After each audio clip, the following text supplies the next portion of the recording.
성경 봉독은 고린도전서 15장 19절에서 26절이 되겠습니다. 봉독 중에 하나님의 음성을 들으실 수 있기를 바랍니다. 만일 그리스도 안에서 우리가 바라는 것이 다만 이 세상의 삶뿐이면 모든 사람 가운데 우리가 더욱 불쌍한 자이리라. 그러나 이제 그리스도께서 죽은 자 가운데서 다시 살아나사 잠자는 자들이 첫 열매가 되셨도다. 사망이 한 사람으로 말미암았으니 죽은 자의 부활도 한 사람으로 말미암는도다. 아담 안에서 모든 사람이 죽은 것 같이 그리스도 안에서 모든 사람이 삶을 얻으리라. 그러나 각각 자기 차례대로 되리니 먼저는 첫 열매인 그리스도요, 다음에는 그가 강림하실 때에 그리스도에게 속한 자요, 그 후에는 마지막이니 그가 모든 통치와 모든 권세와 능력을 멸하시고 나라를 아버지 하나님께 바칠 때라. 그가 모든 원수를 그 발 아래 둘 때까지 반드시 왕노릇 하시리니 맨 나중에 멸망받을 원수는 사망이니라. 이는 우리에게 주시는 하나님의 말씀입니다. 동일한 본문으로 하나님 말씀 나누겠습니다. 해피 이스터. 예, 너무 긴장하신 것 같아요. 예수님 부활하셨습니다. 할렐루야. Jesus is risen. English-speaking congregation, there's a Korean translation. 우리 한국 설교를 영어로 번역한 번역본이 있습니다. 그래서 참고하시면 되겠습니다. 본문을 중심으로 그리스도 안에서 삶을 얻으리라는 제목으로 함께 하나님 말씀 나누겠습니다. 여러분, 전도할 때 처음 어떻게 전도하십니까? 예수님 믿으세요 이렇게 전도하십니까? 예수님 좋은 분이십니다 이렇게 전도하십니까? 그런데 만약 여러분에게 누군가 와서 왜 예수님 믿어야 되냐, 왜 예수님 좋은 분이시냐, 그렇게 여러분에게 질문을 한다면 여러분은 어떻게 대답하시겠습니까? 예수님은 좋은 분이시고 예수님을 믿어야 하는 건 맞지만 믿지 않는 사람에게 예수님이 좋다는 의미가 무엇인지, 예수님을 왜 믿어야 하는지 분명하게 이렇게 전해지지 않는 경우가 많습니다. 우리는 신앙생활하면서 무조건 믿는 것, 그게 좋은 믿음이다, 바른 믿음이다, 그렇게 생각을 해왔습니다. 그런데요, 믿음은 여러분 아시는 것처럼 내가 믿어야지, 나는 믿을 거야 이렇게 단단히 마음 먹고 결심한다고 해서 저절로 믿어지지 않습니다. 오늘부터 나는 그 사람 믿겠다라고 마음 먹는다고 해서 저절로 그 사람 믿어지는 거 아니지 않습니까? 그런데 그 사람에게서 어떤 믿을 만한 말이나 신뢰할 만한 행동을 발견하게 됐다면 그때부터 그 사람을 우리는 믿게 됩니다. 이 점에 있어서 예수님께서 우리에게 가장 믿을 만한 확실한 것을 보여주셨습니다. 그게 뭘까요? 그게 바로 부활입니다. 우리가 예수님을 믿고 우리가 하나님 자녀 됐다고 우리가 확실하게 고백할 수 있었던 것, 바로 예수님의 부활 때문에 가능해진 것입니다. 이것을 우리가 어떻게 확인할 수 있을까? 예수님의 제자들 가운데 단 한 사람도 예외 없이 부활 이전과 부활 이후의 삶이 똑같지 않았습니다. 부활 이전의 모습과 부활 이후의 모습, 예수님의 부활 이전과 부활 이후의 모습이 그들에게서 확연히 달라졌던 것을 봅니다. 그 가장 대표적인 사람이 바로 예수님의 수제자로 알려졌던 사도 베드로입니다. 그는 수제자답게 마태복음 16장에 보면 주는 그리스도시요 살아계신 하나님의 아들이십니다 라고 귀한 신앙을 고백했던 사람입니다. 그런데 예수님께서 베드로를 칭찬하시고, 그래, 그럼 이제 예수님께서 왜 이 땅에 오셨는지 그것을 말해도 되겠다라고 여겨지셔서 예수님 말씀하시죠. 장차 예루살렘에 올라가서 많은 고난을 받고 죽임을 당하고 제 3일 만에 살아나게 될 거다. 예수님 말씀하시니까 방금 전에 주님은 그리스도십니다, 주님은 하나님의 아들이십니다 라고 고백했던 베드로는 자기가 했던 고백도 까마득히 다 잊어버리고 주여 그리 마옵소서, 이 일이 결코 주께 미치지 아니하리이다 이렇게 대답했던 걸 봅니다. 이게 뭐 좀 좋게 이렇게 번역이 돼서 그렇지 원래 원문을 그대로 보면은요 어떤 뜻이냐면은 예수님을 이렇게 한 곳에 몰아놓고 야단치듯이 꾸중하듯이 그렇게 하는 거예요. 아니 그런 얘기 하지 마세요. 어디 가서 그런 얘기 하시면 안 돼요. 그러면서 이제 예수님을 타이르듯이 그렇게 이야기했던 겁니다. 만약에 베드로가 진정 예수님이 하나님이시고 하나님의 아들이시고 그래서 죽음을 이기시고 다시 부활하실 것을 분명히 믿는 믿음이 있었다면 그는 결코 그렇게 반응하지 않았을 겁니다. 그런데 이것은 유독 베드로뿐만이 아니었습니다. 예수님을 3년 동안 따라다니며 지근거리에서 아주 가깝게 예수님께서 행하신 수많은 기적들을 다 목격하고 예수님께서 전하신 하나님의 말씀, 천국의 가르침을 일일이 다 들었던 다른 제자들, 그들도 별반 차이가 없었습니다. 그들은 예수님을 자신의 스승, 어떤 위대한 선지자 정도로는 생각했겠지만 예수님 그분이 곧 이 세상을 창조하신 창조주 하나님이시며 나를 지으신 주님이시며 예수님 그분이 곧 온 우주 만물을 다스리시고 나를 구원하시기 위해 이 땅에 오신 구원자이심을 제대로 믿지는 못했던 겁니다. 그래서 예수님께서 십자가에 달려서 정말 아무런 힘 한 번 쓰지 못하시고 무기력하게 죽임을 당하시게 되자 그것을 본 제자들은 어떻게 되죠? 뿔뿔이 흩어집니다. 다 일일이 옛날에 있었던 바로 자신들의 과거의 모습으로 되돌아간 겁니다. 그럼 여러분 제자들이 언제부터 제대로 예수님 믿게 되고 언제부터 제대로 복음의 증인으로 살게 된 것입니까? 오늘 본문을 기록한 사도 바울에 따르면요 제자들이 예수님을 제대로 믿게 된 계기도 바로 예수님의 부활 이후부터였습니다. 사도 바울을 포함한 예수님의 모든 제자들은 부활하신 예수님을 경험한 이후부터 비로소 예수님 제대로 믿게 됐고요 비로소 복음의 참된 증인으로 살아가게 되었던 것을 발견하게 됩니다. 이것은 저의 말이 아니라 성경이 그렇게 기록하고 있습니다. 요한복음 2장 22절에 보면요 참고로 요한복음은 복음서 가운데 가장 나중에 기록된 복음서인데요 이런 말씀이 나옵니다. 죽은 자 가운데 살아나신 후에야 제자들이 이 말씀하신 것을 기억하고 성경과 예수께서 하신 말씀을 믿었더라. 아멘. 예수님의 말씀을 기억하고 성경과 예수님이 하신 말씀을 언제 그들이 믿었대요? 죽은 자 가운데서 살아나신 후에야, 예수님이 부활하신 후에야 그들이 제대로 믿게 되었다 하는 겁니다. 비로소 제자들은 예수님께서 그 이전에 그들에게 하셨던 말씀을 하나씩 떠올렸어요. 그리고 성경과 예수님께서 전하신 모든 복음의 말씀이 비로소 그들에게 구체적인 레마의 말씀으로 다가오게 되었던 겁니다. 사도행전 17장 보면 사도 바울이 아테네, 그러니까 성경에는 아덴이라고 되어 있는데 그곳에서 설교를 하는 장면이 나옵니다.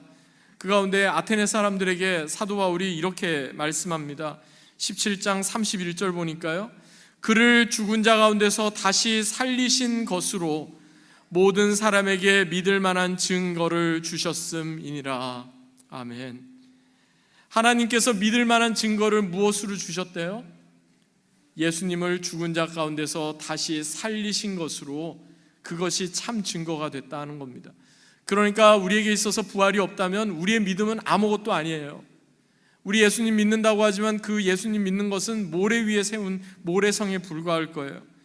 막연하고 희미하고 그저 내가 믿는가 그렇지 않은가 이렇게 여겨지던 그러한 우리의 믿음이 분명하고 확실하게 되는 것 다름 아닌 예수님의 부활 때문이다 하는 겁니다. 왜냐하면 부활은요 필연적으로 부활을 믿는 사람들에게 반드시 크고 놀라운 변화를 가져오기 때문입니다. 오늘 본문이 전해주는 메시지가 바로 이것입니다. 오늘 본문에서 가장 핵심이 되는 20절 말씀 한번 보실까요? 우리 다 같이 한번 읽어보겠습니다. 영어 또는 한국말 편한 언어로 읽어주세요. 함께 읽겠습니다. 그러나 이제 그리스도께서 죽은 자 가운데서 다시 살아나사 잠자는 자들의 첫 열매가 되셨도다. 제가 다시 읽겠습니다. 그러나 이제 그리스도께서 죽은 자 가운데서 살아나사 잠자는 자들의 첫 열매가 되셨도다. 아멘.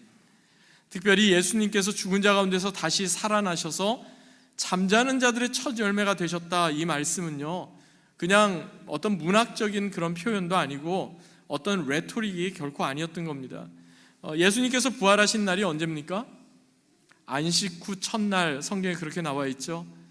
안식 후 첫날, 우리가 지금 모여있는 바로 썬데이, 히브리 말로는 욤 리숀, 그때 예수님 부활하셨는데요.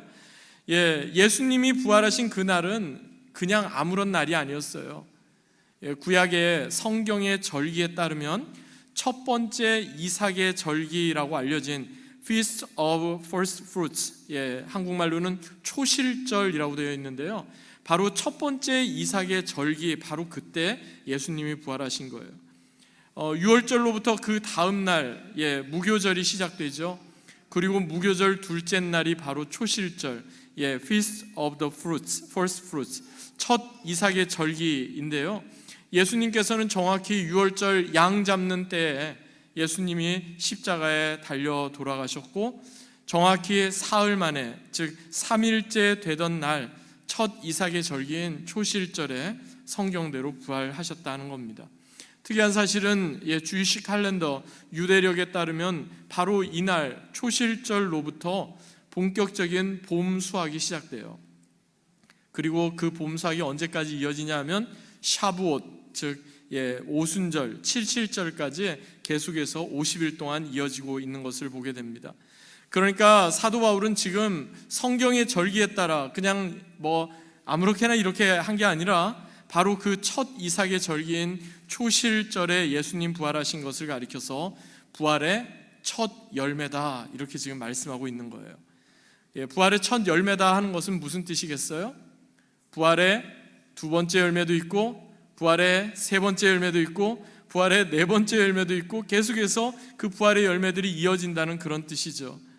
그러니까 이 부활은, 레졸렉션은 예수님으로 끝난 것이 아니라 예수님께서 첫 그 스타트를 끊으셨으니까 이제 부활하신 예수님처럼 예수님을 믿는 자들도 계속해서 부활의 열매들로 이어지게 될 거다, 이런 의미가 담겨 있는 겁니다. 여러분, 그래서 저와 여러분 모두 다 부활할 겁니다. 믿으십니까? 이건 제 말이 아니라 성경이 그렇게 전해주고 있습니다. 우리의 부모님, 우리의 조상, 하나님 잘 믿다가 세상을 떠나셔서 하나님 품에 가신 분들 있죠? 다 부활하십니다. 왜냐하면 성경이 그렇게 말씀하고 있기 때문입니다. 예수님을 믿는 우리도 영광스러운 부활에 다 동참하게 될 겁니다. 그래서 사도 바울은 본문 21절, 22절에서 이렇게 말씀합니다. 사망이 한 사람으로 말미암았으니 죽은 자의 부활도 한 사람으로 말미암는도다. 아담 안에서 모든 사람이 죽은 것 같이 그리스도 안에서 모든 사람이 삶을 얻으리라. 할렐루야. 여러분, 우리가 오늘 예배 드리면서도 사도신경, 아포스톨스 크리드로 우리의 신앙을 고백했죠. 거의 마지막 부분에 어떻게 나와요? 몸이 다시 사는 것과 영원히 사는 것을 믿사옵나이다. 이것을 달리 이렇게 풀어서 말하면, 나는 부활을 믿고 나는 부활의 생명으로 살게 될 것을 믿습니다 하는 고백입니다. 말로만 하는 고백이 아니라 부활 이후 영생을 예비하신 하나님, 그 하나님을 나는 더 신뢰하겠습니다, 이 고백인 겁니다. 왜냐하면 부활은요, 단지 죽었다가 다시 소생하는 것이거나 아니면은 죽지 않고 그냥 계속 그 생명이 이어지는 것이 아니라 생명의 근원이신 하나님과 연합하여 하나님 안에서 새롭게 살아가는 또 다른 삶의 방식이기 때문입니다. 그래서 부활이 곧 관계입니다. 부활이 곧 새로운 삶의 방식입니다. 왜냐하면 부활은 나중에 죽음 이후에나 경험하게 되는 막연한 그런 상태가 아니고, 지금 우리가 사는 이 땅에서부터 하나님께서 우리에게 허락하신 사람들, 우리에게 허락하신 귀한 교회, 이 안에 맺어지는 모든 관계 가운데 계속해서 우리는 부활을 연습하며 살아가도록 초청받은 자들이기 때문입니다. 말씀을 맺겠습니다. 여러분, 혹시 독립운동가 가운데 이상재 선생님 혹시 아십니까? 이분이 독립운동하다가 투옥이 되신 적이 있었어요. 근데 이상재 선생님은 아주 독실한 기독교인이자 교회를 참 귀하게 섬기셨던 신실한 장로님이셨어요. 이분의 인품과 신앙이 얼마나 대단했는지 심지어 감옥에 들어가 있는, 수감되어 있는 사람들도 이상재 장로님 앞에 와서 머리를 조아리며 존경을 표했을 정도였다고 합니다. 그러던 어느 날 한 일본인 기자가 이상재 장로님이 투옥되신 감옥에 찾아와서 대뜸 이상한 질문을 합니다.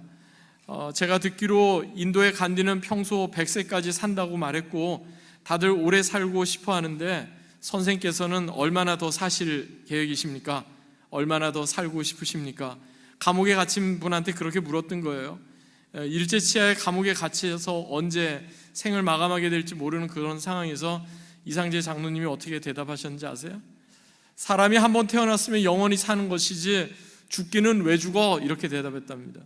이게 내가 죽고 싶지 않아 그래가지고 말씀한 게 아니었던 거예요. 죽음을 거부하는 말이 아니라 죽음을 넘어서는 부활을 그분은 믿고 그것을 표현한 거였어요.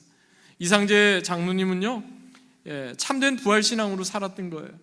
비록 내 육신이 이 땅에서 생을 마감하더라도 나는 그리스도의 영광스러운 부활에 동참할 거다, 그는 그 고백을 하고 있었던 겁니다. 그래서 감옥 안에서조차도 비록 그의 육신은 감옥 안에 갇혀 있지만 그의 영혼은 결코 가둘 수 없었던 겁니다. 오늘 본문을 기록한 사도 바울도요, 디모데후서 4장의 이와 비슷한 고백을 합니다. 그때 사도 바울도 감옥 안에 갇혀 있었습니다. 언제 죽음을 맞이하게 될지 모르는, 정말 어떻게 보면은 마지막 죽음을 앞두고 있는, 순교를 앞두고 있는 그런 상황이었는데 사도 바울이 이렇게 고백합니다.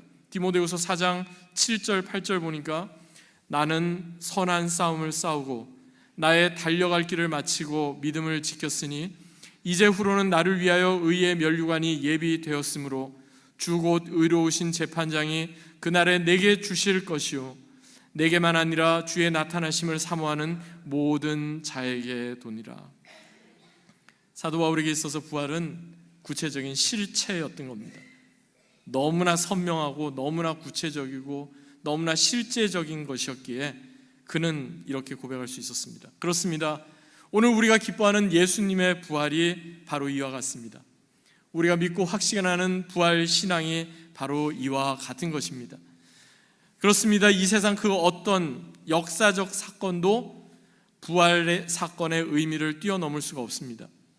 세상에 전쟁이 나고 세상에 재난이 있고 여러 가지 어려운 그런 고난과 고통이 있고 심지어는 죽음이 있더라도 예수님의 부활로 인해서 모든 것은 새롭게 달라집니다. 모든 것은 새로운 희망이 될 수 있습니다. 그러므로 부활의 첫 열매 되신 예수님처럼 우리 역시 부활의 열매로 새롭게 된 사람들임을 늘 기억하며 이러한 부활의 신앙으로 생명의 주인 되신 예수님을 따라 지금부터 부활의 증인으로 그리고 부활의 생명을 살아가는 저와 여러분 그리고 우리 내슈빌 한인장로교회 되시기를 주 예수 그리스도의 이름으로 간절히 축원합니다. 아멘. 주신 말씀 기억하며